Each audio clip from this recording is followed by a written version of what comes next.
ஹரே கிருஷ்ண கிருஷ்ண கிருஷ்ண ஹரே ஹரே ஹரே ராமா ராமா ராமா ஹரே ஹரே. குட்டி கதைகள் 1050. இந்த கலியுகம் எனும் இருள் சூழ்ந்த காட்டில் ஆன்மீக பாதைக்கு ஆன சிறந்த வழிகாட்டி ஆக வெளிச்சம் இட்டு காட்டும் ஸ்ரீமத் பாகவதம் ஆனது. அதில் உள்ள முக்கியமான பதங்களை மட்டும் வரிசைப்படி காண்போம். 5 புள்ளி 5 புள்ளி 1 முழுமுதற் கடவுள் மற்றும் பரமபுருஷ பகவான் ஸ்ரீ கிருஷ்ணரின் அவதாரமான பகவான் ரிஷபதேவர் தன் மைந்தர்களிடம் கூறினார், அன்பு மைந்தர்களே, பரு உடல்களை பெற்று இருக்கும் இந்த உலகில் உள்ள அனைத்து உயிர்களிலும் மனித உடல் பெற்றவன் கேவலமான புலனுகர்ச்சிக்காக இரவு பகல் கிடந்து கடினமாக உழைக்கக்கூடாது. இந்த புலனுகர்ச்சி மலத்தை சாப்பிடும் நாய்களுக்கும் பன்றிகளுக்கும் கூட இருப்பதாகும். பக்தி தொண்டின் தெய்வீக நிலையினை அடைவதற்காக மனிதன் ஒருவன் தவத்திலும் துறவு நெறிகளிலும் ஈடுபட வேண்டும். இந்த செயல்களினால் ஒருவனது உள்ளம் தூய்மை அடைகின்றது. மேலும் ஒருவன் இந்த நிலையினை அடையும் பொழுது அவன் பௌதிக இன்பத்திற்கு மேல் ஆனதும் என்றும் தொடர்ந்த இருப்பதும் ஆகிய நிரந்தரமான ஆனந்த வாழ்வினை எய்துகின்றான் அவன். 5 புள்ளி 5 புள்ளி 2 உலக பிடிப்பில் இருந்து ஆன்மீகத்தில் உயர்வு பெற்ற மகான்களுக்கு தொண்டு செய்வதன் மூலமே விடுதலைக்கான பாதையினை ஒருவன் அடைந்துவிட முடியும். இந்த மகான்கள் அருவவாதிகள் மற்றும் பக்தர்கள் ஆவார்கள்.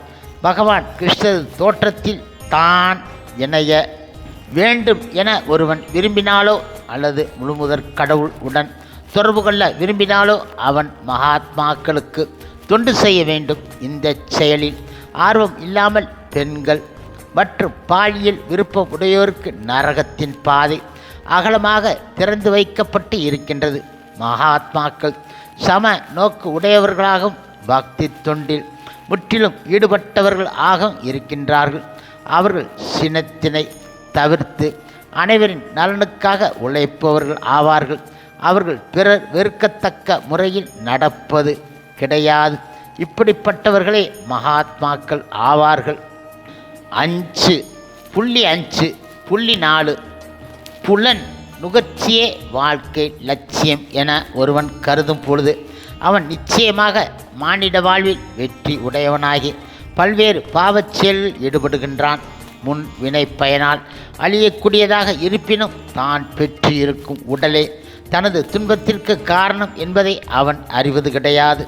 உண்மையில் ஒரு உயிர் பரு உடலினை எய்தக்கூடாது. ஆயினும் புலனுகர்ச்சிக்காக அவனுக்கு பரு உடல் அளிக்கப்படுகின்றது. ஆகையினால் பிறவிகள் தோறும் உடல்களை மாறி மாறி தரக்கூடிய புலனுகர்ச்சி செயல்களில் தன்னை ஈடுபடுத்திக் கொள்வது ஒரு புத்திமானுக்கு பொருந்தாது என நான் கருதுகின்றேன்.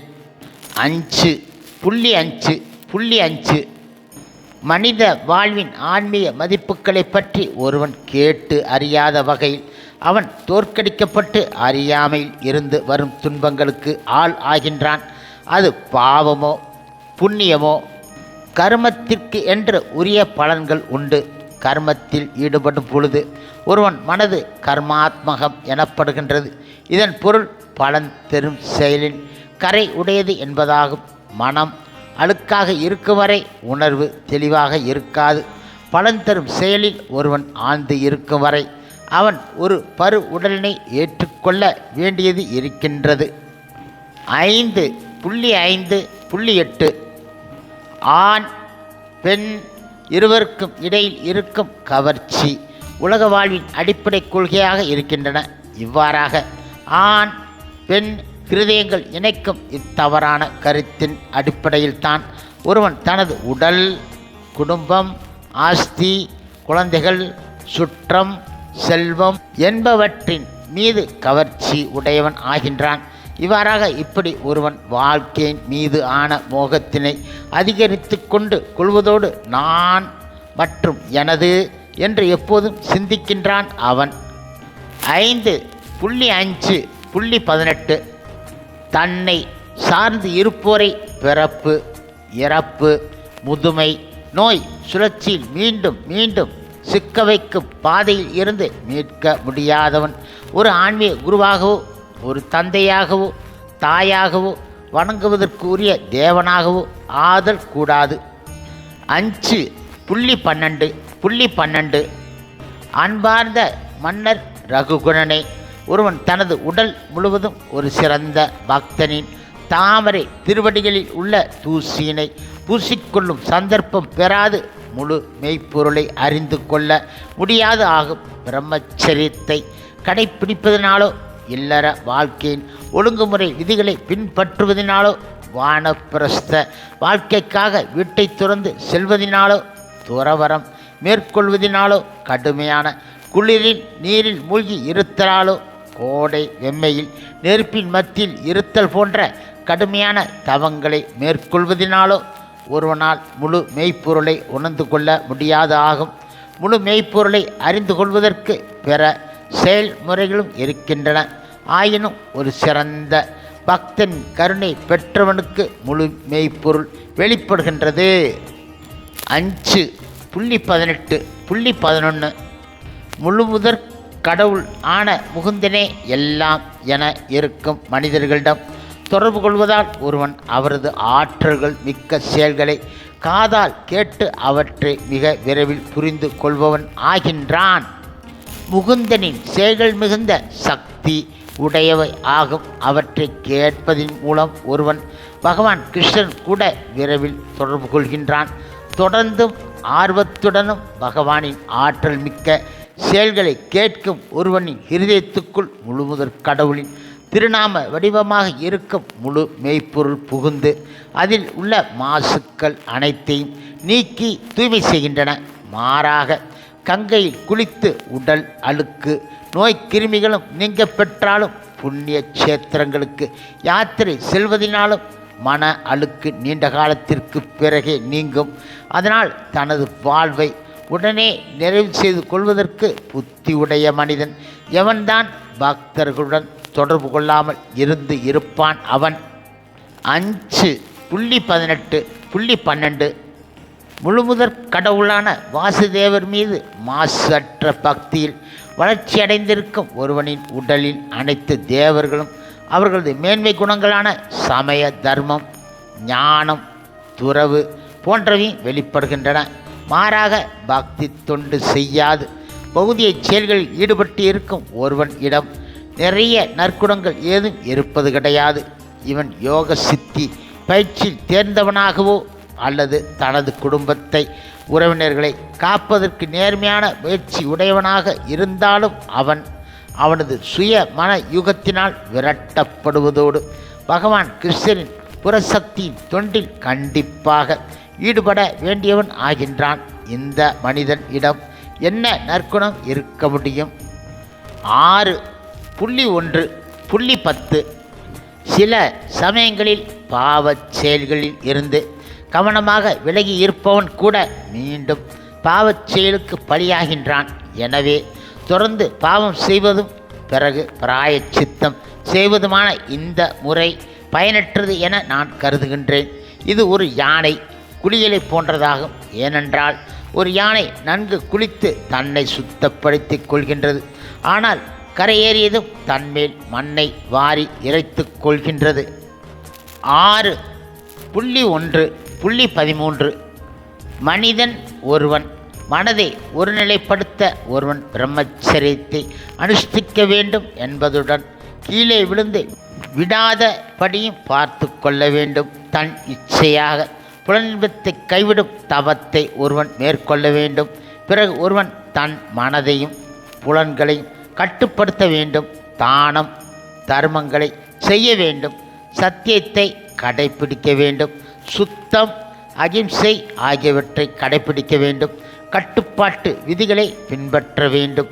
மேலும் பகவான் கிருஷ்ணரின் புனித திருநாமத்தை தினமும் ஜபிக்க வேண்டும். இவ்வாறாக சமய கோட்பாடுகளை அறிந்து உள்ளவனும் நிதான புத்தி இருப்பவனும் நம்பிக்கை உள்ளவனுமான ஒருவன் அவனது மனது, வாக்கு, காயத்தினால் செய்யப்பட்ட எல்லா பாவங்களில் இருந்தும் தற்காலிகமாக தூய்மை அடைகின்றான். இப்பாவங்கள் ஒரு மூங்கில் புதரின் அடியில் இருக்கும் உலர்ந்த இலைகளை போன்றது ஆகும். அந்த இலைகள் நெருப்பினால் எரிந்து போகக்கூடும் என்றாலும் அவற்றின் வேர்கள் அப்படியே இருக்கின்றன. அதனால் எந்த ஒரு சமயத்திலும் அது மீண்டும் முளைத்துவிடக்கூடும் ஆகும். 6.1.15 பகவான் ஸ்ரீ கிருஷ்ணரிடம் முழுமையான தூய பக்தி தொண்டை மேற்கொண்ட மிக மிக அரிதான ஒருவரால் மட்டுமே பாவ விதைகள் மீண்டும் உயிர்த்தெழ வாய்ப்பு இல்லாதபடி அவற்றை வேருடன் பிடுங்கி எறிய முடியும். சூரியன் அதன் கதிர்களால் உடனே பனியை அகற்றுவது போல பக்தி தொண்டை நிறைவேற்றுவதனாலேயே அதை அவரால் செய்துவிட முடியும். 6.1.40 இப்பொழுதே யம தூதர்கள் பதிலளித்தார்கள். வேதங்களில் விதிக்கப்பட்டு இருப்பது தர்மமாகும், அதற்கு புறம்பானது அதர்மமாகும். வேதங்கள் சுயமாக தோன்றியவை எனவும் அவை நேரடியாக பரம புருஷ பகவான் நாராயணரே எனவும் யமராஜன் இடமிருந்து நாங்கள் கேள்விப்பட்டு இருக்கின்றோம். 6.3.19 உண்மையான மத கோட்பாடுகள் நேரடியாக பரமபுருஷ பகவான் ஸ்ரீ கிருஷ்ணரால் இயற்றப்படுவை ஆகும். முழுமையாக சத்துவகுணத்தில் உள்ளவர்களும் மிக உயர்ந்த கிரகங்களில் வாழ்பவர்களுமான சிறந்த ரிஷிகளால் கூட உண்மையான சமய கோட்பாடுகளை ஆராய்ந்து கண்டுபிடிக்க முடியாது ஆகும். தேவர்களாலும் சித்தலோக தலைவர்களாலும் முடியாது. அசுரர்களோ சாதாரண மனிதர்களோ வித்யாதர்களோ சாரணர்களோ எங்கனம் அதை அறிவார்கள். 6.3.20 பிரம்மதேவர், நாரதர், சிவபெருமான், 4 குமாரர்கள், பகவான் கபிலர், தேவகுதியின் மகன் சுயம்புவ மனு, பிரகலாத மகராஜன், ஜனக மகராஜன், பாட்டனார் பீஷ்மர், பலி மகராஜன், சுகதேவ கோஸ்வாமி மற்றும் யமன் ஆகிய நான் ஆகிய 12 உண்மையான சமய கோட்பாட்டை அறிந்தவர்கள் ஆவும். அன்புக்கு உரியவர்களே சேவர்களே பாகவத தர்மம் அல்லது பரமபுருஷரிடம் கிருஷ்ணரிடம் அன்பு கொண்டு அவரிடம் சரணாகதி அடைதல் எனப்படும் இந்த உன்னதமான சமய கோட்பாடு ஜட இயற்கை 3 குணங்களால் கரைப்படுத்தப்படாததாகும். இது மிக மிக இரகசியமானதும் சாதாரண மனிதர்களால் புரிந்து கொள்வதற்கு கடினம் ஆனதும் ஆகும். ஆனால் அதிர்ஷ்டவசமாக இதை ஒருவன் புரிந்து கொண்டு விட்டால் அவன் உடனே முக்தி அடைந்து பரமபதத்திற்கு பகவான் கிருஷ்ணன் ராஜ்யத்திற்கு சென்று விடுகின்றான். 6.3.22 பகவான் ஸ்ரீ கிருஷ்ணன் புனித திருநாம ஜபத்தில் இருந்து துவங்கும் பக்தி தொண்டுதான் மனித சமுதாயத்தில் இருக்கும் ஜீவராசிக்கு முடிவான சமய கோட்பாடு ஆகும். 6.3.31 சுகதேவ கோஸ்வாமி தொடர்ந்து கூறினார், அரசே, பகவான் கிருஷ்ணரின் புனித திருநாம ஜபமானது கொடிய பாவங்களின் விளைவுகளை கூட வேர் அறுக்க வல்லது ஆகும். ஆகவே சங்கீர்த்தன இயக்கத்தின் திருநாம சங்கீர்த்தனமே முழு பிரபஞ்சத்திலும் மிக மிக மங்களகரமான செயலாகும். இதை நீர் புரிந்து கொள்ள வேண்டும். இதனால் மற்றவர்களும் இதை முக்கியமாக எடுத்துக்கொள்வார்கள். 6.14.5 சிறந்த முனிவர்களே முக்தி அடைந்தவர்களும் முக்தியை பற்றிய பூரண ஞானம் உள்ளவர்களுமான பல பல கோடிக்கணக்கானவர்களுள் ஒருவனே பகவான் நாராயணரின் அல்லது கிருஷ்ணரின் பக்தனாக இருக்கக்கூடும். சாந்த சுரூபமாக விளங்கும் இத்தகைய பக்தர்கள் மிக மிக அரிது ஆனவர்கள். 6.17.28 பரமபுருஷராகிய பகவான் நாராயணரின் பக்தி தொண்டில் மட்டுமே ஈடுபட்டு இருக்கும் பக்தர்கள் வாழ்க்கையின் எந்த ஒரு சூழ்நிலைக்கும் அஞ்சுவது கிடையாது. இத்தகைய பக்தர்கள் பகவான் கிருஷ்ணரின் தொண்டில் மட்டுமே ஆர்வம் கொண்டு இருப்பதால் இவர்களுக்கு சொர்க்க உலகங்கள், முக்தி, நரக உலகங்கள் ஆகிய அனைத்துமே சமம் ஆனவை தான் ஆகும். ஹரே கிருஷ்ண ஹரே கிருஷ்ண கிருஷ்ண கிருஷ்ண ஹரே ஹரே, ஹரே ராமா ஹரே ராமா, ராமா ராமா ஹரே ஹரே. ஸ்ரீல பிரபுபாதரின் சேவையில் இஸ்கான் பக்தர்கள்